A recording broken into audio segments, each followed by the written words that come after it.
साथियों नमस्कार।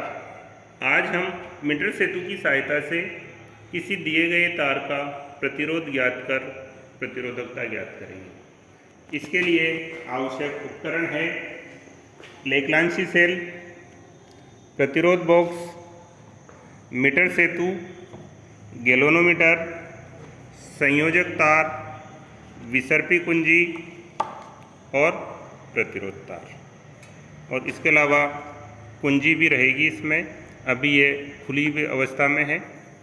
अब प्रयोग करने के लिए हमें सबसे पहले कुंजी लगानी है।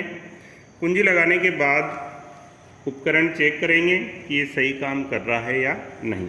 इसके लिए हम इसको ए बिंदु मानेंगे, जिधर प्रतिरोध बॉक्स है उसको ए बिंदु मानेंगे और दूसरे सिरे को सी बिंदु मानेंगे।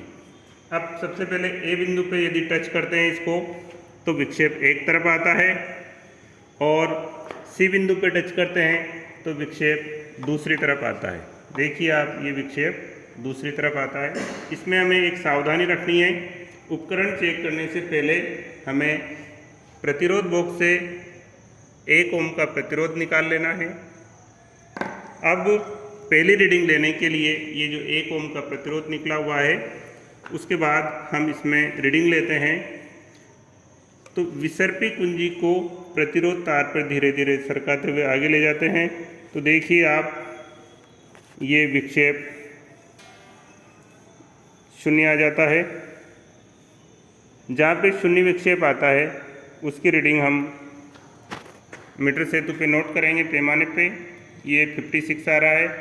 तो ये हमारी पहली रीडिंग होगी संतुलित लंबाई मीटर सेतु के लिए, जहाँ पे 0 विक्षेप आता है।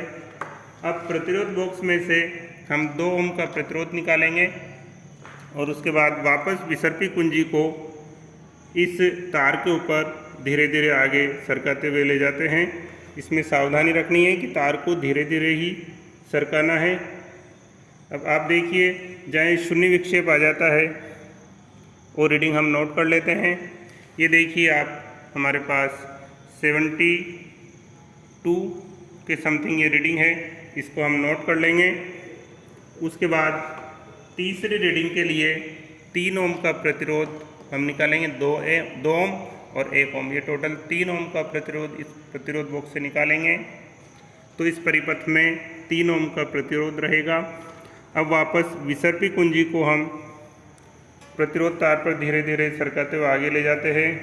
जहाँ पे हमारा 0 विक्षेप आ जाता है वो हमारा आंसर होगा, रीडिंग होगा। तीसरे प्रेक्षण के लिए ये आप देखिए 80 के ऊपर आ रही है रीडिंग। तो हम प्रेक्षण सारणी में 3 ओम के लिए संतुलित लंबाई लिख लेंगे। इस प्रकार से हम प्रतिरोध बॉक्स में से 4 ओम और 5 ओम और 6 ओम के लिए भी रीडिंग लेंगे। और प्रेक्षण सारणी में रीडिंग नोट करने के बाद हम इसकी दिए गए तार की प्रतिरोधकता निकालेंगे। और प्रतिरोधकता दोनों निकालने के बाद हम रिकॉर्ड में इसको किस प्रकार से लिखेंगे, ये देखिए आप ध्यान से।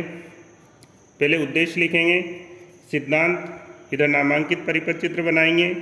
इसके बाद अगले पेज में गणना, इधर प्रेक्षण सारणी, इधर भी गणना के लिए।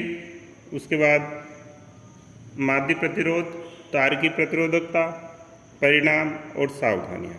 यदि आपको इसका रिकॉर्ड में लिखने के लिए PDF चाहिए तो डिस्क्रिप्शन में दिया हुआ है, वहाँ से आप लिंक से कॉपी कर सकते हो।